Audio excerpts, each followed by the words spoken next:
Welcome into a Thursday edition of the Free Three. It is October the 10th, and we've got a lot of action on today. NFL Primetime matchups are on. We've got college football. The WNBA Finals start today, and you guys know what I'm going to do. I'm going to give you a few winners for today's card. Let's get into it. What's up, guys? It's your boy, Noble Living, back with another DYF Bets video where I'm breaking down my favorite picks and plays of the day as we just try to get to the bag together and make some money. Yesterday, we needed a winning day, and we finally got one. 2-1 on the day yesterday. We were able to cash in on the Mets and Phillies nerfy. That was a sweat because the bases were loaded. We were also able to cash on the Yankees Royals first five under 4.5. That's why you pay for the hook right there, because that one ended at 4. We got it at 4.5. Our only loss on the day was the Mets on the first 5 money line, and that truthfully wasn't even that bad of a loss considering the fact they had like 6 or 7 hits in the first 5 innings.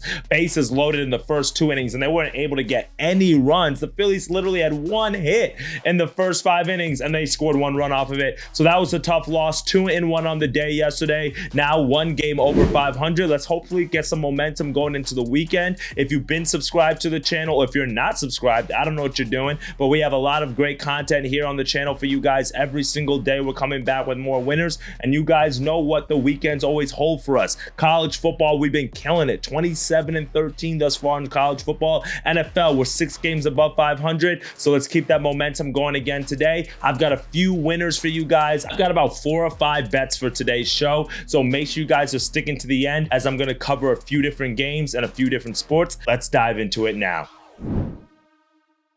For my first best bet of the day, let us go to the Thursday night football matchup. We've got the San Francisco 49ers against the Seattle Seahawks. And truthfully, this is a very hard game to handicap. Why? Because there's so many injuries that are going on really on both sides of the ball, but specifically with the 49ers. You look at their defense, they're completely rattled right now. We've got Charvarius Ward, their cornerback, who's questionable with a knee injury. We've got Jordan Elliott, their defensive tackle, who's out with a knee injury. Their safety, Hufanga, he just went on to the injury reserve this past week. Their linebacker, Demetrius Fowles, he's got a calf injury. He's not playing today. Their kicker, Jake Moody, he's not playing today. Their defensive end, Gross Matos, he's not playing. Obviously, no Christian McCaffrey. He hasn't played this year thus yet. Jason Hargrave, their defensive tackle, he hasn't played in a minute. So many injuries are surrounding this 49ers team, and that's one of the reasons why they're 2-3 on the year. After starting off the regular season with a very strong win against the New York Jets, we saw them drop back-to-back games against the Vikings and the Rams before rebounding against the Patriots, and then last week they completely collapsed against the Cardinals. If they had Jake Moody, who was trying to make a tackle, which they're not supposed to do that, bro, you're a kicker, they probably would have won that game because they had to go for it a few times on 4th down,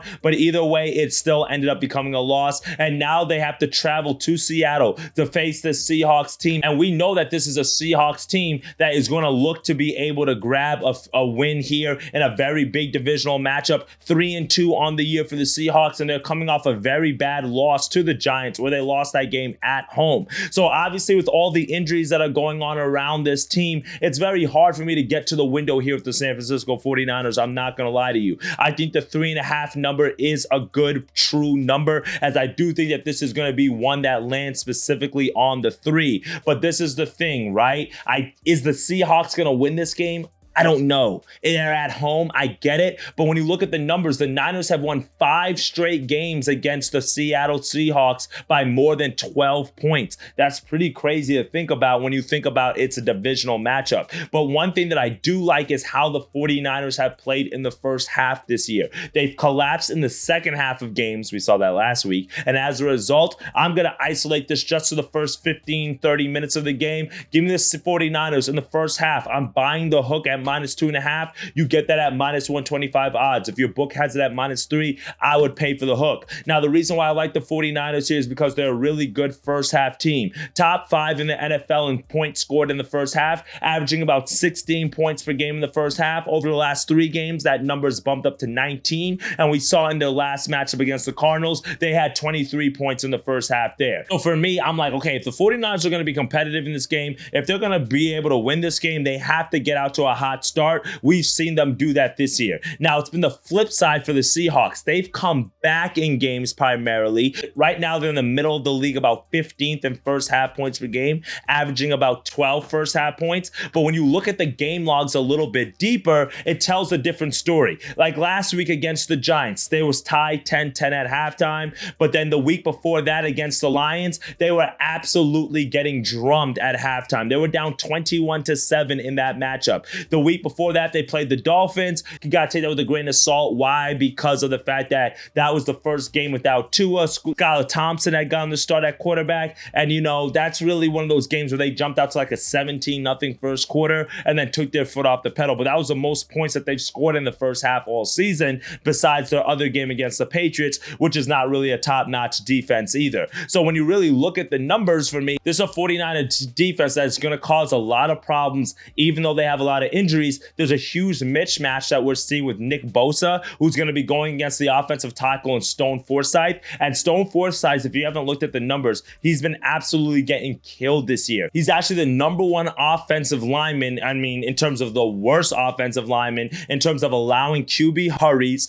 QB pressures, and now you got to face Nick Bosa, who's truthfully one of the best defensive linemen, defensive ends in all of the NFL. I think that disruption is going to cause a lot of problems to start out. If the Seahawks do win this game, I do think it happens in the second half. I think the 49ers jump out to a hot start here in this matchup. Give me the 49ers in the first half as our first pick of the day. Now, for my second best bet of the day, we're going to go with a quick player prop. There's a lot of questions around the 49ers offense as well. Is George Kittle going to play? I think he does. Deebo Samuel's kind of fallen off the map over the last two games, but that's really because he's been dealing with a back injury. They do say that he is more healthy now than he's been all season, so I'm expecting Brock Purdy to exploit that. But one guy who's been very solid for this 49ers offense, and a lot of people were surprised by it. Why? Because they're missing their starting running back, and that's Mr. Jordan Mason. And I'm going to take his longest rush over 17.5 yards, minus 115 odds. Now, you guys know I love these longest rush props. They continuously cash in for us. We took Derrick Henry last week. The week before that on Thursday Night Football, I forgot who we took last Thursday. Oh yeah, Bijan Robinson. We took his longest rush.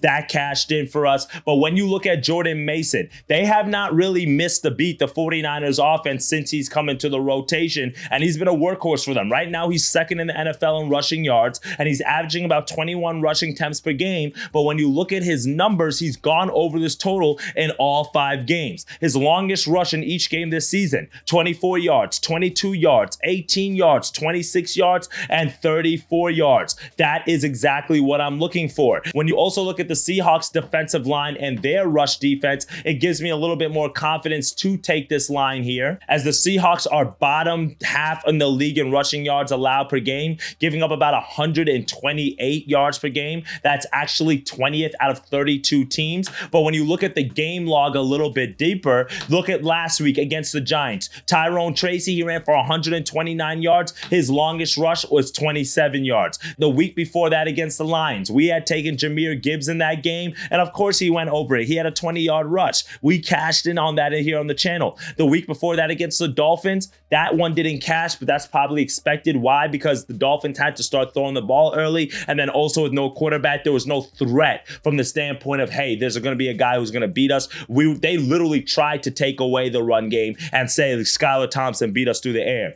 But the game before that against the Patriots, we had Antonio Gibson. He broke off a 45-yard run. Meanwhile, Stevenson, he had an 18-yard run himself. And that first game of the season, Bo Nix, he was able to break off a scramble for 23 yards, and McLaurin had one for 15 yards. And that's nowhere near as good of a running back as Jordan Mason is. So when you look at the numbers, the Seahawks have gone over this total in 4 of the 5 games. Mason has gone over it in 5 of 5 games. That's enough for me to take it. Yes, it's a little bit higher than the 14.5, 15.5 number that I normally like to get. But as a result, let's take it. Longest rush over 17.5 yards as our second best bet of the day. For our third pick of the day, we're going to head over to the W real quick. WNBA Finals are starting today. We've got the Lynx on the road against the New York Liberty. And I'm going to play this a few different ways. All right, my friends. The first thing that I'm going to do is I'm going to give you a series future here. And we're going to take both sides. So we're going to hedge off both bets. Our goal is to middle it here, so this way we can't lose. So this is what I'm going to do.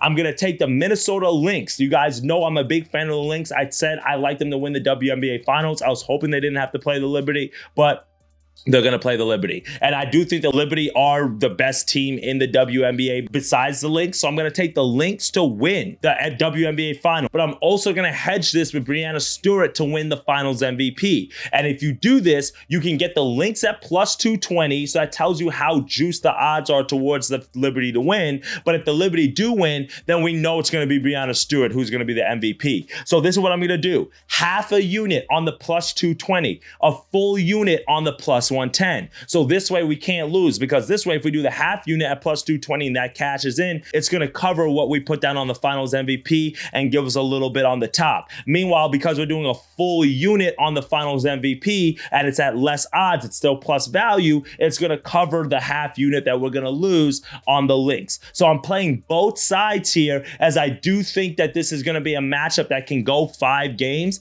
Obviously, the Liberty are the favorite team. I like the Lynx because that is the team that I've been following all year. I do like Nafisa Collier. I like the way that squad is set up from a defensive side. And they say defensive wins championships. Well, we're going to figure out here, because we literally have a team that's all offense against a team that's all defense. But this is my way of playing both sides. But for a bet that I am actually taking inside this game, we're going to run with Breanna Stewart, and we're going to take her to get a double-double, and that's minus 110 odds. So that's not too shabby here. Now, if you want to take her rebound line over 9.5, if your book has that, I'm not opposed to that. Why? Because Breanna Stewart is the girl who's going to eat against this Lynx team. Now, if you guys have been tapped into the channel consistently, then you guys know that I gave you an analysis when the Lynx were playing the Sun, and I told you one of the big glaring weaknesses that the Lynx have is what? Rebounding. They suck at rebounding. They're actually one of the worst teams in the WNBA in rebounding. That's really why the Sun were competitive in some of their games,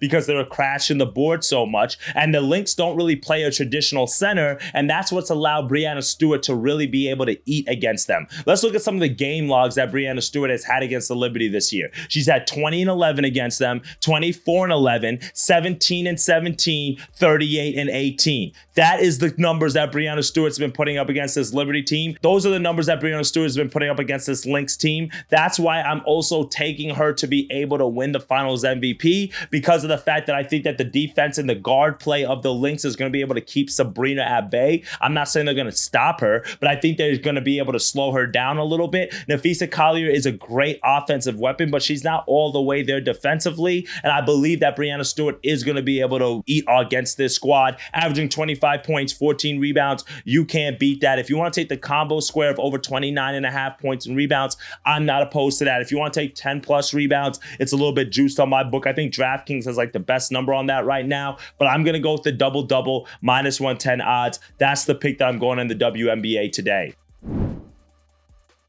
Well, that's it for me today, my friends. I just gave you guys 4 quick winners, and I do have a bonus bet for you. But real quickly, we're going to take the 49ers in the first half, minus 2.5. And then we're also going to take Jordan Mason, longest rush, over 17.5 yards. We're going to go with a little series future here. We're going with the Lynx to win the finals, but we're going to hedge that with Breanna Stewart to win finals MVP. And that journey to the MVP is going to start today by Breanna Stewart to grab a double-double. She's going to get the points. She's going to get the rebounds. Trust me on that. You can take the rebound line if you want to. For my bonus bets of the day, we're going to go with a college football matchup, and we're going to go Coastal Carolina, James Madison, over 60.5 points. No really explanation needed, no crazy sell job. Look at the numbers. James Madison put up 70 points on North Carolina, an ACC school, a Power 5 school. They dropped 63 points against Ball State. Meanwhile, Coastal Carolina is a team that gives up points and they score points. 55-27 final score against Jackson State,